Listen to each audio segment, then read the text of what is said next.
Good evening, and welcome to this edition of Labor Vision. I'm Bob Delaney, Executive Director of the Institute for Labor Studies and Research.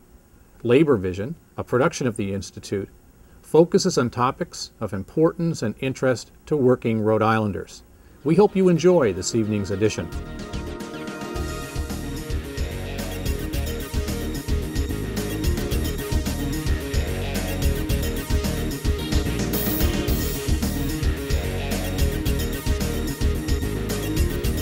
Hi, my name's Tom Carr, and I'm here on Labor Vision with you today from Working Rhode Island. For those of you who don't know what Working Rhode Island is, it's a coalition of labor and community groups whose sole interest is working for the working men and women of Rhode Island. Right now, the focus of the group is building groups of activists within the cities and towns within Rhode Island. And today with me, I've got several guests who have been involved in building those groups. And let's see.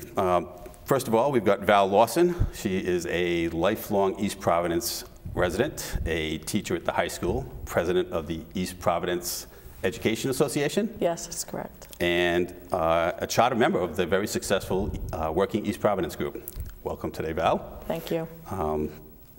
And from a very active and new group, the Working Warwick group, we got Sherry Nickerson, who is the president of the Warwick Independent School Employees, and Ken DiLorenzo, the executive director of Rhode Island Council 94. Welcome, everybody. Thank you. Val, let's start with you. Can you please tell us what things were like in East Providence before you got involved with Working Rhode Island? Well, the climate in East Providence was toxic by our standards. There were, we had a city council and a school committee that spread a message that was against all of the working people in the community, and we were dealing with that every day, and it became a primary focus in the community. And collectively, we decided we needed to get together to address those concerns. All right. What was that first working East Providence like? Who was there? What kind of support did you have from the differing groups? And who came to that meeting? Well, it was very interesting because some of us we knew one another, but throughout this process, we've created a greater bond. So there were representatives of the public sector. I was there as a representative of the teachers, president of the East Providence Police Union, John Rossi, the firefighter president, Paul Carter, John Farrier, who is an IBEW regional director, and he is actually the chair of Working East Providence, and Dominic Pontarelli, he's a representative for UFCW. So there were private and public unions represented in our group. Okay, and what did you discuss that night? What was on the agenda? Well, we discussed what was going on in East Providence, where the city council and the school committee's focus was in relation to policy in the community regarding the public and the private sector. Okay, so obviously, you know, talking about the school committee and the city council, there was pretty much a bully mentality there. They were trying to beat you guys down, force you into places where you didn't want to be. I guess, especially with former Mayor Larissa, he had the bully pulpit, and I guess he figured the loudest voice won the battle. What did the group decide to do coming out of that meeting? Well, we realized that the city council and the school committee were working together. So what we wanted to do was join forces and be able to share our side of the story with the public and be able to get that message out. So we analyzed the situation and decided that we would make a concerted effort collectively to bring our message to the public. So as leaders, we were there on behalf of our members to spread our message to the group, have a concerted effort, and then we could take it citywide. So we decided to do numerous things to decide what it was we wanted to share with the rest of the community in East Providence to address all of the concerns that were being brought forth. And we were going to do that in a variety of ways. What we have when we bring our members together is we have a collective group of people, and we're able to spread our message from the bottom up. So that was our goal, to be able to get our members to go out and speak with people and have the opportunity to share their side of the story and to explain exactly what really goes on in their work environment. Okay, so you got your message out. Now, in front of you, I actually brought in one of the copies of what you guys sent out. If you Yes, this was one of the our efforts was to introduce the community to who our members were. So as a part of it, we had members of all sectors highlighted in, this was in the East Providence Post and in the Reporter, of who we are, what we do in the community as a part of our job and as part of citizens in the community. So we did that. We also were able to get our message across through pamphlets, leaflets, and going door to door. And we wanted to be part of the process in shaping what the next city council and school committee was going to look like. Great. So basically, when you got the message out, you learned the people weren't fed up with the workers, and especially the public safety workers, the teachers. They were more fed up with what was going on, is what constituted business as usual within the city when it came to city government. Well, in East Providence, when the whole situation began, first our conversations began within memberships, and then we had the Working East Providence, and we saw that we all felt the same way. And so we were able to share this message with the general public, and as people began one-on-ones, that began to ring true, that overwhelmingly, we saw it at the ballot box in November in East Providence, that the general public believed what we believed. We shared that same message. So we were happy that we were able to get our message across, and that the general public agreed with where we were primarily, as opposed to where the mayor and the previous school committee was. So that was actually my next question: how did things work out in the end? So how are things now? Are things better? Well, what we now have in East Providence is we have a brand new city council and a brand new school committee. One member was on the previous committee, and the tenor has changed because these people who were elected by the community, by the residents of East Providence, came forth with the message that they wanted to work with everyone in the city and communicate and try and work together, as opposed to deliberately cause conflict and tension and pit people against one another, because that's not what's in the best interest in the community.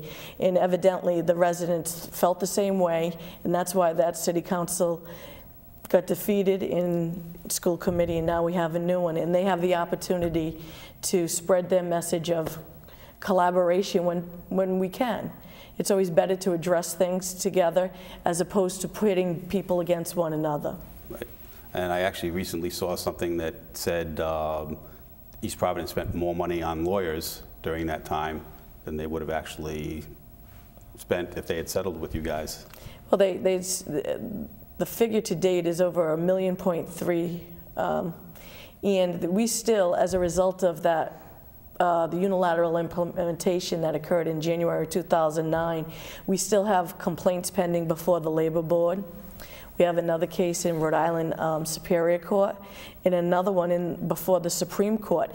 So that legal bill, the final tally is yet to be determined, because we have all these outstanding issues that still need to be resolved. And evidently that's not the road that East Providence wants to go down. We never wanted to go down that. It wasn't our choice. We were forced into that situation. And what our only option was to begin to spread our message and our feelings. And we were glad that in November that the community felt the same way we did. Excellent. Thank you. Thank you very much. Now let's turn to Warwick. Sherry, you pretty much had the same situation in Warwick as was going on in East Providence. Can you tell us what things were like for you and the WISE members before we got together as a working Warwick group? Well, luckily Val was able to get school committee people to listen to what was really happening and address issues that had to do with the schools and the public. We, on the other hand, are not that fortunate.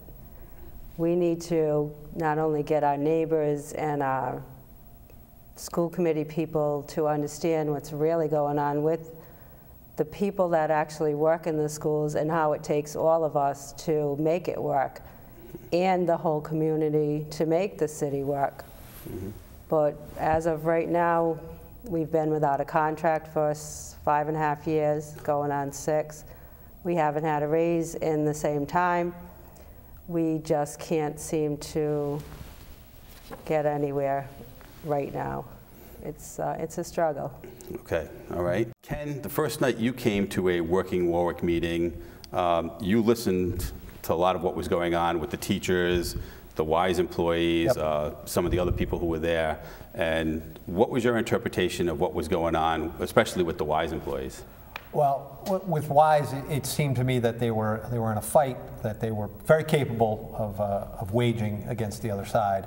But I thought that they lacked, at least, was backup, a network, and support from what occurs when you belong to a larger union. WISE has been on their own for quite some time, and they were very capably run by Sherry and the rest of the executive board. But when it came to issues such as privatization, or just trying to get a contract, a lot of unions find it's helpful to have a network or access to other members who can either share intelligence or share communications or experiences or supply bodies. And I saw an opportunity for, even prior to me getting it to Council 94, only in the last 1.5 years, there's been a relationship between the city president, Jean Bouchard, and Sherry Nickerson, the head of WISE. So you basically offered to help? Absolutely. How did that come about? How did, I mean, it was basically, you met at the Working Warwick meeting. Correct. What did you, how it seemed there was a privatization effort going on from the school committee. They were seeking to not only privatize transportation, but it had become apparent that they were moving towards privatizing the custodians, and they were moving to do it almost immediately. And there were little footnotes we had picked up on the school committee's agenda that it appeared they weren't trying to publicize regarding some of the privatization. So we were at the Working Warwick meeting, and it was suggested that perhaps a rally at the next school committee meeting would be helpful, and I thought it was a wonderful idea, and so did Sherry, and we worked with the Working Warwick and Working Rhode Island group, and we drew a lot of teachers, we drew a lot of WISE members, and a lot of Council 94 members, and I think that WISE truly appreciated it at that time. Sherry, how did you feel about that rally? What, were you surprised at the turnout? Were you surprised with what happened that night? Well, I wasn't as surprised with the turnout as what happened that night, because the school committee did not publicize contracting out of the custodians, which was a good thing, and they still haven't. Right. So definitely worked in our favor to have all the support that night. Right. They were supposed to take a vote that night on the privatization, but what do you think happened when they saw that that sea of green that we had there last night, where everybody in there asked me Council 94 T-shirts? Well, I don't want to say that we scared them, but that's okay. This is a labor-friendly show. You can say that. At least made them think. Yeah. Made them think, exactly. Yeah, I mean, I was there that night. I saw a couple of the school committee people walking in, and I saw the looks into the crowd and the deer in the headlight kind of looks. So. Ken, how did your members feel when, at this rally? How did they feel? I mean, it was a very labor-friendly rally, and everybody was. It was. My members were thrilled. There is when you belong to an organization like AFSCME and Council 94, you're used to reaching out across municipal districting lines and state, even across the state and across the country, and helping out your brothers and sisters. You really feel that when you're part of a union. And I know that the WISE members, they all feel like they're brothers and sisters, but when you belong to a national organization, we feel even more of that kinship with your other members, and they couldn't be more thrilled to go and help, because it's not often you actually, in labor, you get to these little wins on the battlefield. And this was a nice one that we knew that there in the agenda they were trying to stick in privatization of the custodial unit, and they didn't even bring it up that night. Yep. So, Sherry, in the end, the WISE members decided to affiliate with Council 94. How do the members feel now? Is there a big sigh of relief? How do they feel? Well, on a whole, everyone's very happy because of the resources that Council 94 brings to us. I just want to say that we've always been bonded with Local 1651 anyway. Now it just makes us closer as a group throughout the city. Great. What's going on now? How do things look at this time? I'll throw it out there to both well, of you. we're in, the contract is still not resolved. We're in mediation actually next week. Okay. We have our first mediation session, and I hope it to be the only mediation session, and I hope we end up with a contract at the end of the day. That's why Council 94 got involved. I mean, what the Warwick and the Warwick schools and the district and the children and the teachers and the school committee and the union members all need is a little bit of labor peace. And we can achieve that by getting a contract with the school committee. So that's what we're hopeful for. Okay, maybe that's it. Time to be hopeful. Maybe we won't need to have another action anytime soon. It's always better to reach an agreement at the negotiation table than at a rally. Absolutely. Absolutely. There's no doubt about that. So I'll throw it out to everybody here. How do you think, how has your interaction with Working Rhode Island been? Has it, on the whole, has it been a positive thing for you, your members, and the community as a whole? Val? I think it's been a positive influence on all of those groups. I know now that my members and myself are connected to numerous people in the community that I can reach out to, and we've fostered better relationships, and we have more outlets. And I think the experience of being part of a local group is empowering that many people together collectively, spreading their message or taking on an initiative. And I think it's something we should continue and should expand elsewhere. Ken? I couldn't agree more. Especially with the Working Warwick, that first night, that first meeting that we all attended, we had Jean Bouchard from Council 94, and President Mike Downey was there, and we all saw it as an opportunity to bring the WISE union into the labor movement and the fold. I mean, they've always been a labor union, and they've always been part of labor issues, but this was an opportunity to bring them in and show them the power of the union and what, the resources that other members, that the teachers can provide, that firefighter unions can provide, the police, that the electricians union can provide. So, Sherry? Same here. It's a very positive thing. It's actually grown. We just had a meeting this week, and we had a number of people there, new people that I hadn't even met yet. So every time we meet, there's more people to get the word out on what a good thing we do for the city, for all of us. Absolutely, there's no doubt about it. Now, we talked before the show about what might happen, what's happening in the country as a whole, pension issues, what's going on with Wisconsin and Indiana. Ken, any idea, any thoughts on? I don't think there's any doubt that public employees and public employee unions have a target on their back. The Republican Governors Association has made it very clear that that the way to undercut the Democratic Party and the way to cripple progressives and unions is to literally outlaw public sector unions. And in Wisconsin, they succeeded. In Ohio, they're making gains. In Indiana, thankfully, it's been turned back. But as we speak, taping this show here today, there is the House Committee on Labor is hearing a similar bill, a right-to-work bill right now as we speak. So it's everywhere. Connecticut has the same issues in Massachusetts. There's a target on all of us right now. Yep. And I actually saw something today that New Hampshire had something issued very similar. They want to make, as a contract ends, they want to make everyone under that contract, if you don't have an evergreen clause, now you're an at-will employee. You can be fired at any time.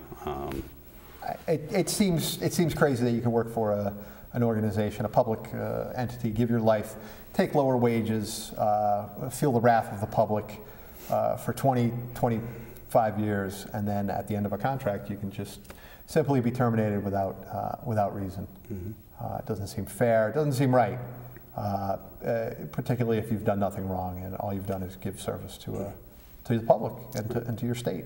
And clearly, what incentive would there be to bargain in good faith at the table? Right, if they could get away with that, knowing they didn't have to. Not even from the unions, I don't think you're saying. I think you're saying from the other side. From management, yeah, Right. absolutely. They'd have the option of cherry pick their employees after the fact. Absolutely. Right, and why bargain when you knew that after the contract ran out, that's it. Now we can get rid of whoever we want and bargain at the end if we want to, or not bargain if they want to. So, absolutely. Val, you're a teacher. How do you feel about the pensions here now? I mean, the new pension formula that the governor has put forward.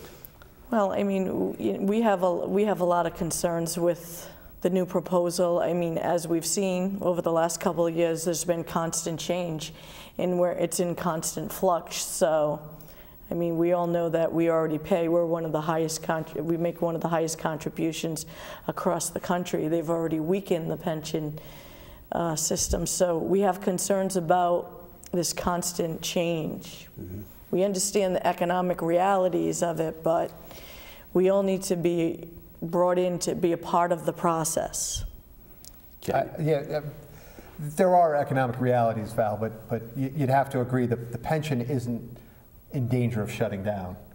It's got a lot of money in it, and to exact a massive increase, and I'll call it massive overall, from teachers and state employees for diminished benefits. We would agree that they've been diminished in the last couple of years, without providing them any assurance that the benefits won't be diminished in the future, without having the treasurer come on record. She's already been on record as saying that the pension needs to change, the whole system needs to change, and that they need massive reform. To now say, well, we're going to make you pay an extra 3% in the case of state employees without any guarantee isn't fair, and it's not even a sound economic model. It's not a way to pay off a debt, which is what we're talking about. You need a plan for something like this, and you have many years to fix the problem. Right. Oh, absolutely, and I think we've been paying all along. We've done our part throughout this process, in that constant change isn't fair. And that's, I think, is my point, that we need to address it in a manner where you bring everybody in, and we need to be a part of that conversation, but it can't continue to change. Agreed, I agree. And it's not as if your members, your members, and Val, your members haven't been paying into the system. It's actually the other side that hasn't been paying into the system. Absolutely, they've missed payments. They've taken it and they've balanced the budget on pension changes with the savings that they extracted from teachers and state employees, and they used it to balance the budget instead of paying off the debt. Look, I mean, look at it this way. The state 10, 15 years ago, whatever it was in the 90s, missed payments to the pension plan. They took a loan from the pension plan, and instead of paying back the loan, with interest, like everyone else in the world would be required to do, they've chosen not to pay it back at all. And now, in order to try and pay it back, they're going to take the money out of the very people that they took the money from in the first place. It doesn't even seem right. When it's not like a bank would allow you not to repay a loan. I just don't understand it. All right. Okay. I would like to thank all of you for coming today. Sherry, Ken, Val. Sherry, Ken, Val. I'd also like to thank everybody for watching and anyone who is watching. If you're interested in learning more or getting in touch with me and forming a group where you live or where you work, I'm especially looking for people right now in Pawtucket, Portsmouth, and Coventry, but anyone, feel free to give me a call. I'm looking to expand into every city and town in the state, as I said earlier.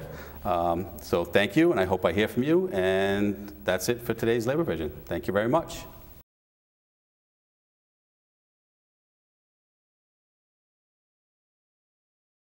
George Lee from the AFL-CIO.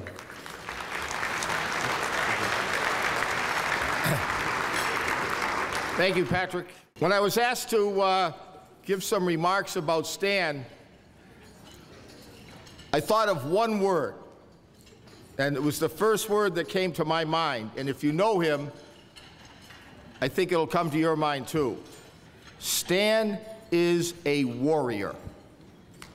Stan is a warrior. That means somebody who's not afraid to fight, not afraid to fight for the right things. And I think he was blessed in that when he thought about his life as it went along and we learned how he got involved in this great struggle of ours, he adopted, I think, a very simple philosophy, a goal in life, and that was, what I would like to do is dedicate my life to making the lives of workers better in our state, in our country, and in our world, so that they can have better wages and benefits, so they can have a voice on the job, so they can have dignity and respect, and so that they can have power. And I would say that those goals have been achieved by Stan Israel because he is a warrior. Now, Stan actually has, I think over the years I've worked with him enough to know he has a pretty simple way of looking at things, and unfortunately a lot of people have called him a radical. And I don't know where that comes from, because he's actually got a very simple philosophy when it comes to political and legislative activity. He says, you know, if we're going to support you and we're going to take the time and the money and the effort of hard-working people to help you get elected, we expect you to be with us when we're in trouble and we need you. Very simple. And yet, if that's a radical, we need a lot more radicals. Because and he exemplifies that. We had a lot of discussion about who should be supported, who should not be supported. And with Stan, it was very simple. If we're with you, we expect you to be with us.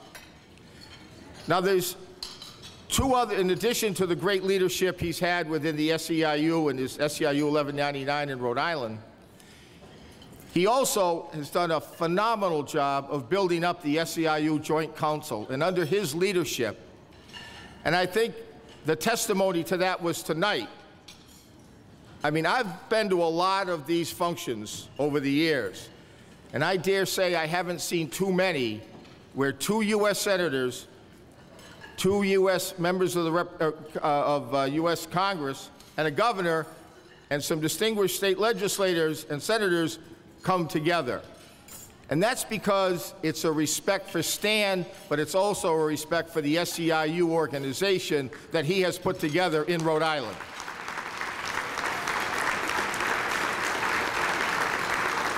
Now, the other great accomplishment, he was one of the founding members of the great organization we have in Rhode Island, of Working Rhode Island. If you look at the cover of your program book tonight, it says One Big Union.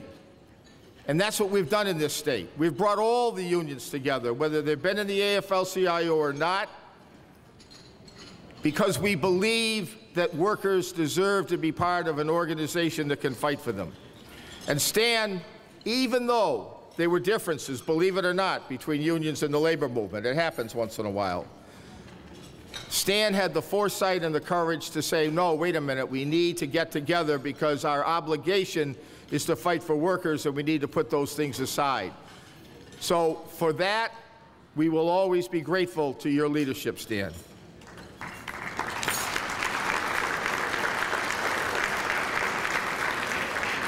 Now, I just thought of something. I would just like the people, if they could stand up, if they have ever been with Stan Israel on a picket line, hold it, on a warm day.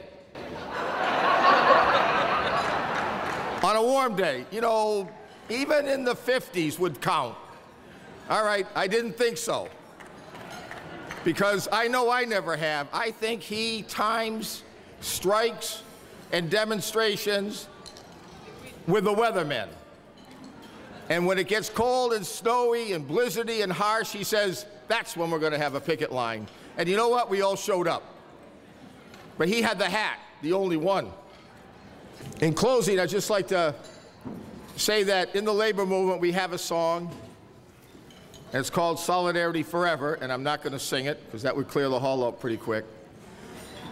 And you know, a lot of people sing it, and they know the words, but not a lot of people live it.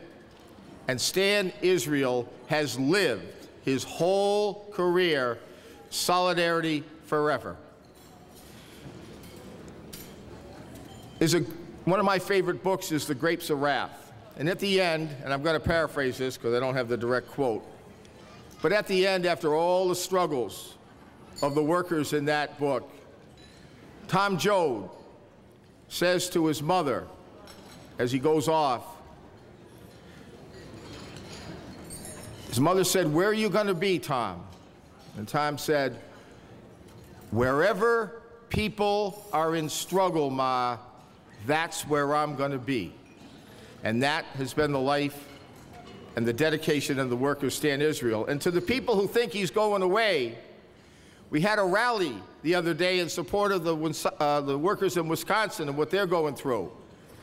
And much to the chagrin and the dismay of a lot of people in Rhode Island, on the front page of the paper the day after the rally, there was Stan Israel standing with the workers, still fighting, so I know he's not retiring.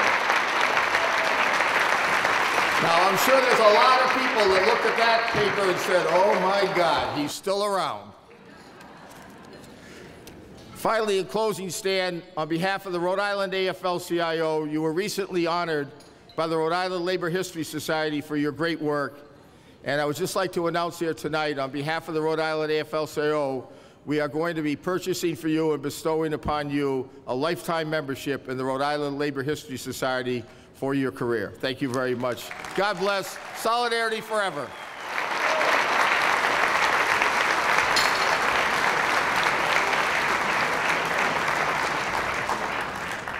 If I could ask Representative Grace Diaz and Representative David Bennett to come on up for a second.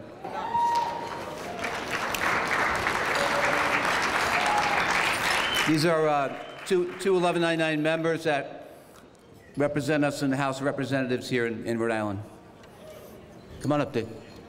I just wanted to give a shout out to our brother and sister locals in the State Council that are here tonight, like Local 580. There's Local 5, they're over there. Local 401, they're here, are they over there? And Local 615, thank you for being here tonight.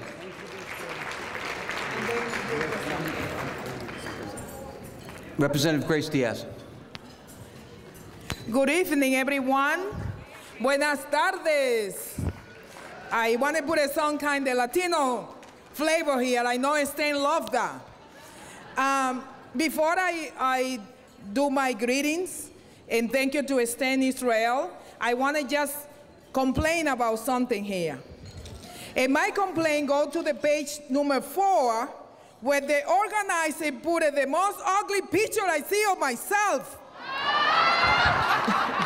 But it's the picture that shows amazing moment in my life that Stand Israel made possible. It's a picture that shows that when workers working together, we can make a difference. And today we are all here to celebrating the most amazing accomplishment that some human being can do in Rhode Island. And I'm talking about my friend, Stand Israel, who believe in the woman who have a broken accent in 2004, poor lady from poor community who don't have a chance for anything in the political arena in Rhode Island. But Stand Israel was able to see through my skin. He was able to see how much I can work for the community.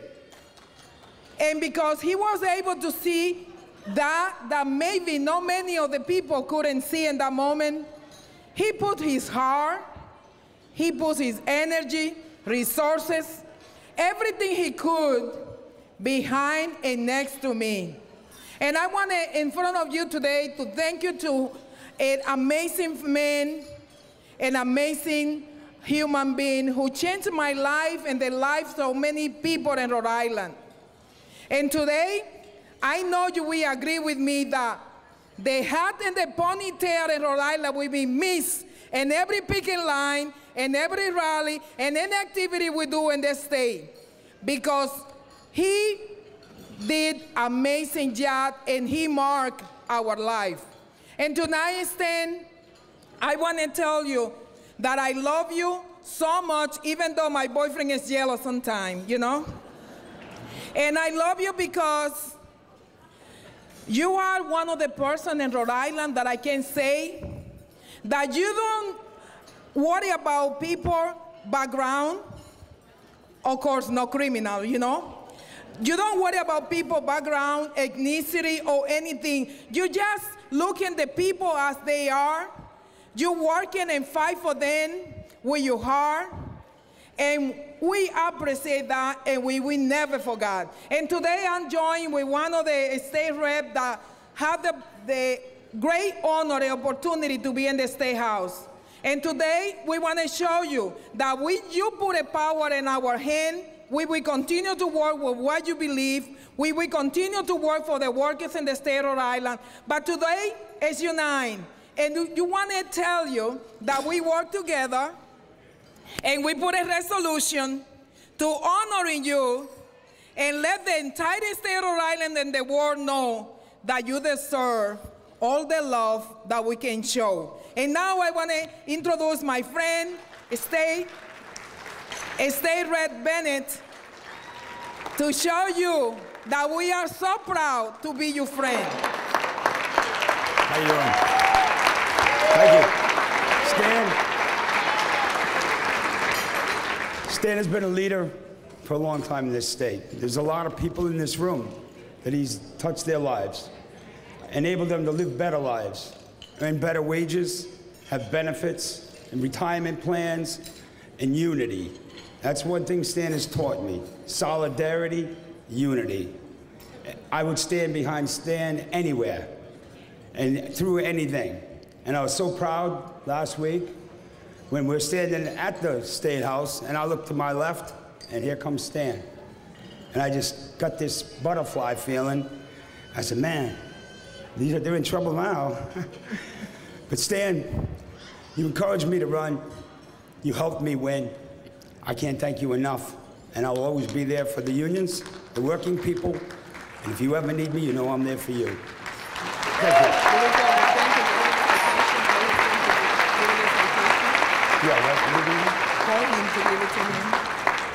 I need, my arm's not long enough anymore.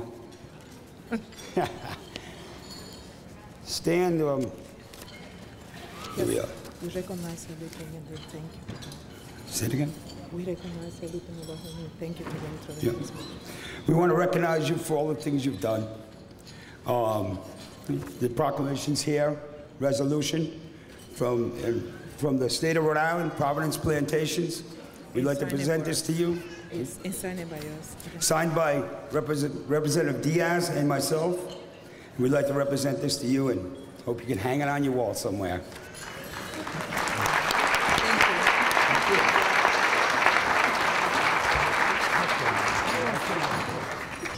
Stan, I think we needed you up here as well. Come on up.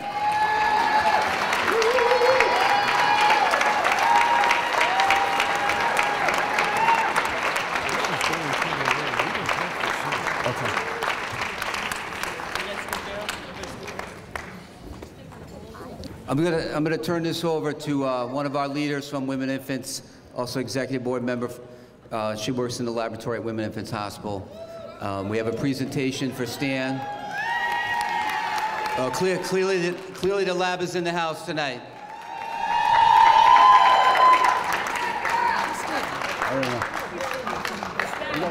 I'm going to make a presentation in a minute to Stan. I just wanted to let you all know that we were very lucky. In 1984, I'd been working at Women and Infants for 5 years, and I decided we needed a union in the laboratory. And so they told me I had to call 1199 because they had already represented the nurses and our environmental services people. So I called up Stan, and he told me I needed to meet him at the office. Being Italian, being from Rhode Island, and thinking that he was from New York, I was expecting to see sort of a Jimmy Hoffa kind of guy. Instead, I found... Hey, Squadello's There's hope yet. Instead, I found a man who came walking towards me with a huge smile on his face, very long hair, a flannel shirt, extended his hand to me and said, "What do you know?" So started my 27-year infatuation with Stan Israel.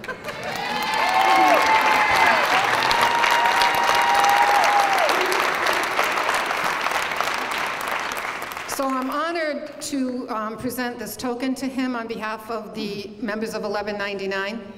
And what it says is, Wow, that's heavy. It's very heavy, yes. Yeah. Presented to Stan Israel for 37 years of unwavering devotion and timeless attention to the members of 1199. You demanded dignity and respect for us all. In return, you have our eternal gratitude. In solidarity, March 12, 2011.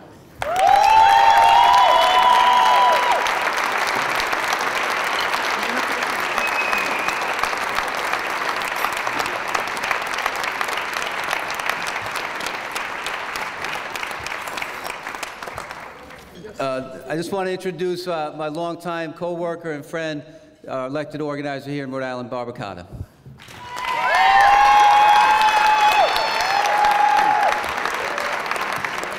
I just want to let you know that, you know, when I first met Stan, I was working at Women and Infants, and I was at the nurse's desk, and I knew we were getting a new organizer, and all of a sudden this person comes around the corner, almost like what Dana said, with a plaid, looked like he was going hunting shirt, and jeans, and this ponytail, and this straw hat.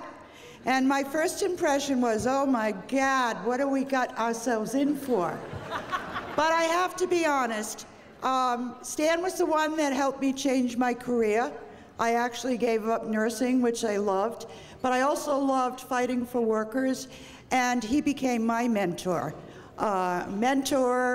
We fought together, but whatever I learned, I respected everything he's done for us at Women and Infants and every place that we represent. And we're going to miss him greatly. I'm going to miss him greatly. But I have a new co-worker that I also worked with for 15 years, but he can also stop by the office once in a while, but we just want to let you know that I personally, he was a great mentor, and I will miss him, not only as an organizer, but as a friend. Thank you, Stan.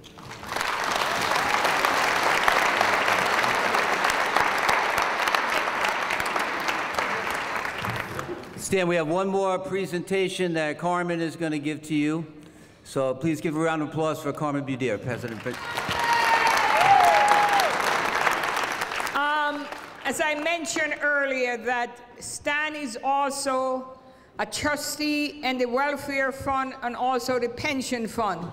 It's a joint fund that has managers and also union, a trustee. And I want to read this plaque for you, Stan. To Stan Israel, in appreciation for your 21 years of dedication, service as members of the New England Healthcare Employees Union, Welfare and Pension Fund, and Board of Trustee, we thank you for your dedication and all the fights we have in the trustee meeting that you did on behalf of our members. The joint trustee, there's a plaque for you, Stan. Thank you very much. Thank you.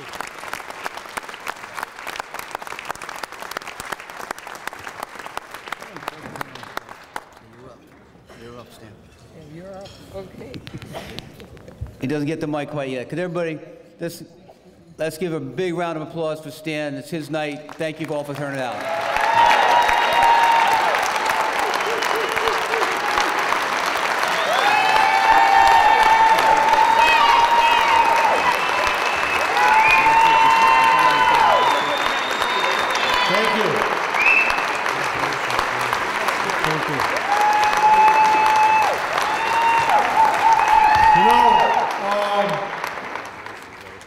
Thanks.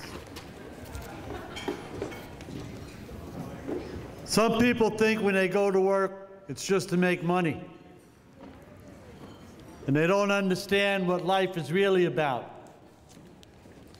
Because tonight I feel like one of the most richest people in the world by this outpouring of all of you being here to help me celebrate and honor this great occasion of mine. Being the last one, to speak, though, all the good things I wanted to say about myself, somebody already said. I don't know how they let this criminal in the building at all. I'm not sure how you got here. Snuck in. But, and by the way, Barbara made a comment that's right. I think the first thing I ever learned here was the nurses told me, listen, man, you got to get rid of the flannel shirts, put a tie and shirt on, or you're out of here. Yeah, so, you know, it needed a woman's touch, and, you know, somehow I managed to dress myself.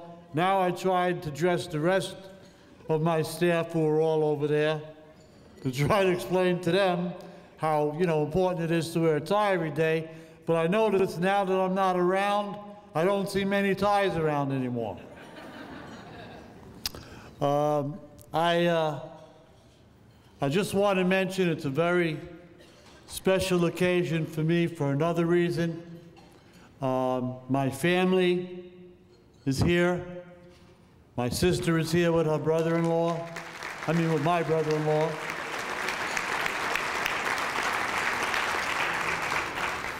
My cousin is here that I haven't seen in a while, and I'm so happy that she's here. My wife's sister, who's like another sister to me, is here. These people, by the way, traveled from New York and elsewhere to be here. And her 4 kids are here who, you know, sort of grew up with me years ago. I haven't had my basement cleaned since the boys moved away. I used to make them come to my house and clean the basement.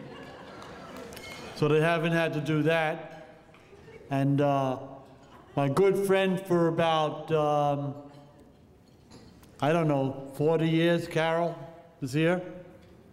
And some of my best friends that live in my neighborhood and that I love all of them, they're here as well at the table. And that's very, very special to me. Also, I want to thank all the folks from Hartford and elsewhere that have come out tonight and are here to celebrate this night with me. Some I haven't seen for a long, long time.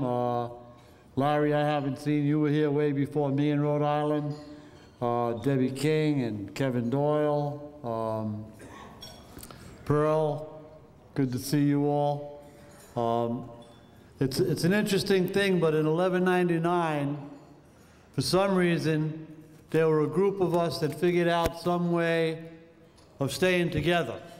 I think it was our politics and our like way of thinking that's done it, but there's been a core group of people that have stayed the course for a long, long period of time, and I think that's a tribute to our organization. I'm not going to spend a lot of time up here, but there are a few things I want to say, particularly to the rank and file that are here. A lot of you have come up to me tonight and elsewhere and have told me how much you thank me. And I think Eddie made the point that I'm going to make again, is that I'm thanking you. You made a real person out of me, not the other way around. You taught me what the union is about and what life is about. And there's not many people in this country of ours that can stand up and fight back when there's a problem, that can say no when something's wrong. We can do that because we're in the union. And we can do that because we're a fearless group.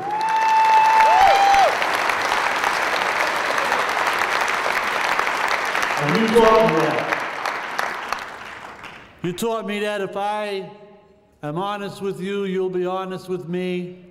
And that when that happens, people can take good news as well as bad news.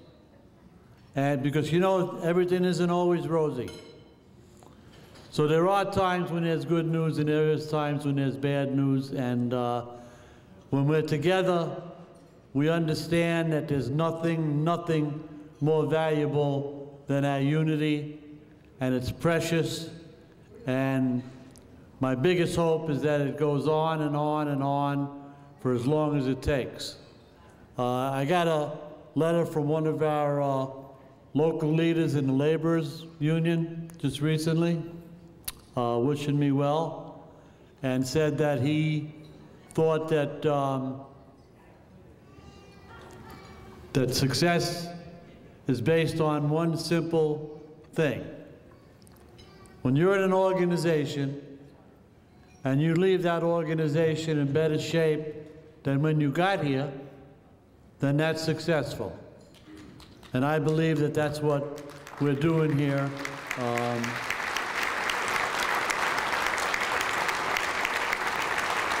And yeah, we had a lot of battles. George is right, most of them have been in the dead of winter. In a lot of different nursing homes, and particularly at the hospital, at both hospitals. It even gets pretty cold in March at Butler. And it damn sure gets cold at Christmas time at Women Infants Hospital. There's no question about that. And, you know, and my good friend Lucille is here, so I'm not going to mention Charlesgate. But that was the one place where it was hot at the picket line. I don't know, you missed that one, George. But anyway, in closing, I just want to tell you that I think that the important things to me are that you have earned your dignity and respect. You have given me my dignity and respect. And the last thing that I want to mention is my two kids, John and Caitlin. John was a union bricklayer and now has his own business. My daughter Caitlin is one of the newest members of 1199 in 2 different places. And I'm very proud of that. And if, by the way, if you need any help negotiating, Patrick, get Kate. She's very good at it. And last but certainly not least, I've been blessed and I've lived a dream to marry the woman of my dreams who's sitting there and said that nice poem. And has really put up with a lot over the years, as I have put up with a lot over the years as well. It's not all one-sided, baby. It goes both ways around. But, you know, there's not many people that can say they've been married 40 years these days. And that's a long time. And I know I probably forgot to thank a lot of people that are here. I saw some real old friends I haven't seen for a while from Country Gardens. I know they're around here somewhere, and some folks from Charlesgate and Butler, and certainly from Women Infants and other places. And it's just, it's a wonderful, wonderful experience for me to have a night like this. I'm a bit overwhelmed by how many of you are here, which doesn't often happen. I'm often not overwhelmed by anything. But you guys did a great job of organizing this thing, and hopefully now you can get back to do your real job and your day jobs, get off to selling the tickets and everything else. So thank you all. I love you all. I'm not going too far. Someone asked me at the rally George was talking about, they said, why are you here? You retired? And I told them, well, I retired, but I'm not dead. And so I'll be here, and just like we always say in the union, we had a bumper sticker, and by the way, 1199 in particular has probably been over the years the most militant, rank and file oriented union in the country. And that's one reason I wanted to work here. And that bumper sticker said, whatever it takes for as long as it takes. And we don't have this bumper sticker yet, but anyone who's ever been out on strike with me will understand the next thing I'm going to say, because, you know, it's not the leaders that do it all. It's the workers that do it all, that make the leaders who they are. And the truth of the matter is, a hero is one who holds on 1 minute longer. That's what it's about. And there's a lot of people in this room that have that ability, have held on that 1 minute longer, and that's why we're where we are today. Thank you all so much for a wonderful night, a wonderful career. I love you all, and thanks for being here.